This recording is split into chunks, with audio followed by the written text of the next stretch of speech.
Bonjour et bienvenue sur la chaîne des Fous de Normandie. Vous êtes unique et c'est important, ce n'est pas un détail. On va en parler tout de suite grâce à cette étude dont vous trouverez le lien dans la description de cette vidéo comme d'habitude.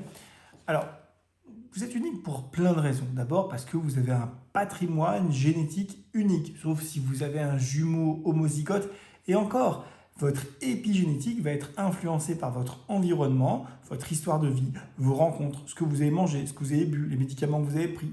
Plein de choses, tout va venir influencer votre épigénétique, c'est-à-dire l'expression de votre génétique. Donc, vous êtes unique sur le plan génétique, vous êtes aussi unique sur le plan de votre histoire, de votre personnalité.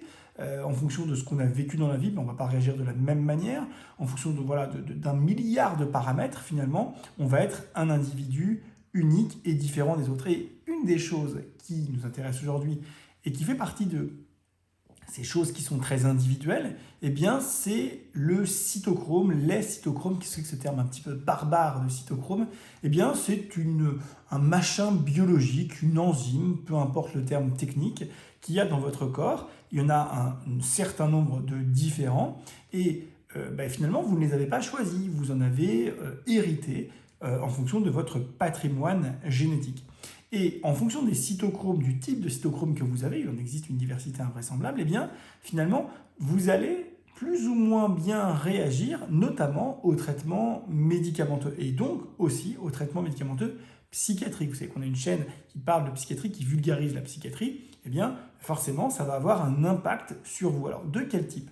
Eh bien, sachez que, on va prendre un exemple qui n'a rien à voir avec la psychiatrie, enfin, un exemple différent des médicaments psychiatriques, c'est l'alcool. Vous savez qu'en fonction de votre patrimoine génétique, certaines populations, par exemple en Extrême-Orient, vont réagir différemment à la même quantité d'alcool qu'une population issue, par exemple, d'Europe de l'Ouest. D'accord? Vous n'aurez pas le même patrimoine génétique en fonction de votre population et vous n'allez pas réagir à la même quantité d'alcool. D'un côté, notamment en Europe de l'Ouest, vous allez métaboliser rapidement l'alcool, c'est-à-dire qu'il va baisser plus rapidement dans votre sang, d'accord, pour une même quantité ingérée, et donc vous risquez moins de vous faire choper par la police. Mais honnêtement, pour ne pas vous faire choper, le mieux, c'est d'éviter de boire, d'accord, et puis d'éviter d'être dangereux pour vous-même et pour les autres. Mais en tout cas, vous allez avoir votre alcoolémie qui va descendre plus vite, d'accord. Donc vous allez être bourré moins longtemps et vous allez être aussi moins facilement bourré. Parce que si vous avez une autre biologie, comme par exemple certaines personnes en Extrême-Orient, eh bien, pour cette même quantité d'alcool, elle va finalement rester plus longtemps dans le sang. Elle va donc plus longtemps s'accumuler. Donc elle va monter peut-être plus haut en termes de concentration. Et puis elle va mettre plus de temps à redescendre. Donc vous voyez, par exemple, pour l'alcool, en fonction de votre patrimoine biologique, génétique, en fonction de vos cytochromes, eh bien, vous allez réagir différemment. Mais c'est pareil en médecine en général pour plein de médicaments, d'accord? Et entre autres, je vous le disais, pour les traitements psychiatriques. Alors, dans cette étude, ils se sont intéressés aux antidépresseurs, aux antipsychotiques et à d'autres molécules en psychiatrie, et ils ont essayé un petit peu de screener les différents types de cytochromes qui réagissaient plus ou moins en fonction de telle ou telle molécule. Parce que ce qui est important à comprendre, c'est que votre patrimoine génétique en termes de cytochrome est unique, mais il va interagir avec une molécule spécifique.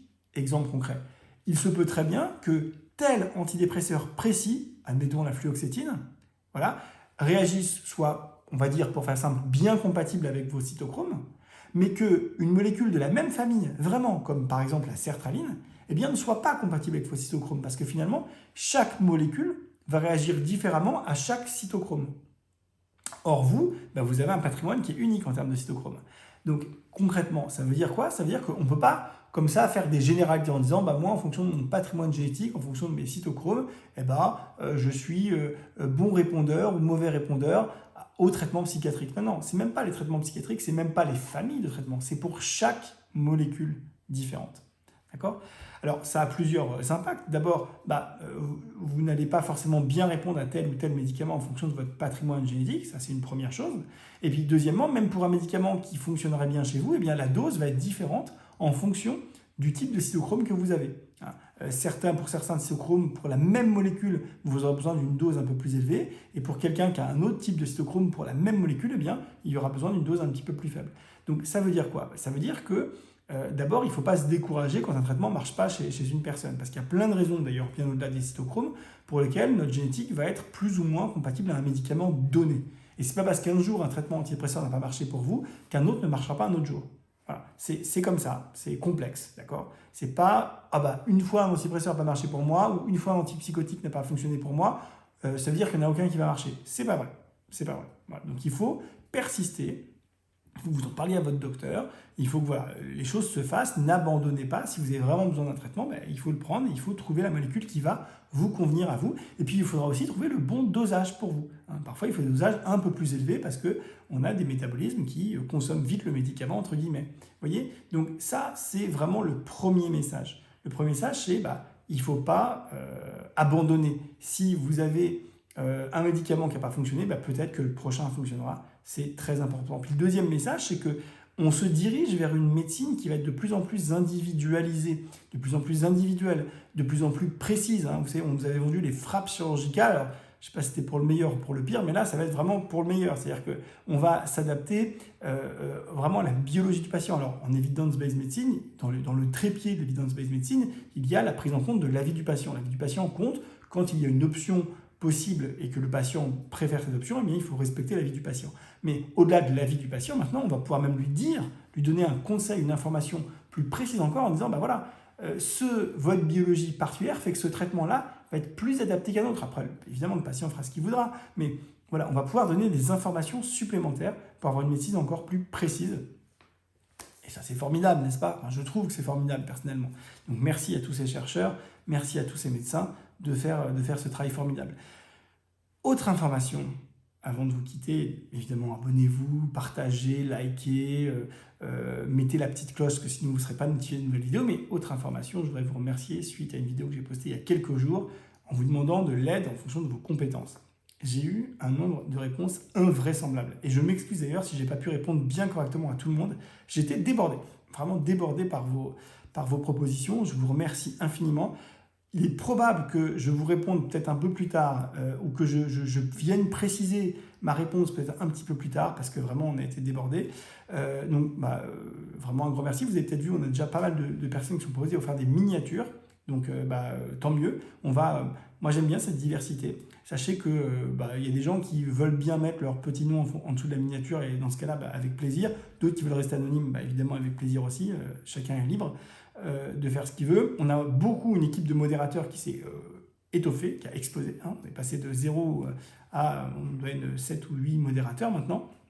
Donc pour les likes, ça va être vraiment super. Et pour les commentaires aussi sous les vidéos, ça va être super parce que parfois, malheureusement, on a des gens qui voient cette chaîne comme une potentialité de recruter des personnes à qui on va vendre un business je sais pas quoi, de marabout, de je sais pas quoi, bref, ça ne me regarde pas.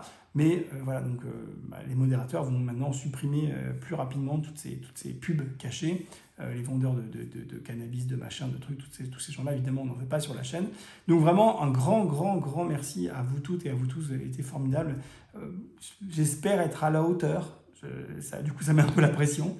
Vraiment, encore une fois, un grand merci, puis je vous dis à très bientôt dans une prochaine vidéo. Bye.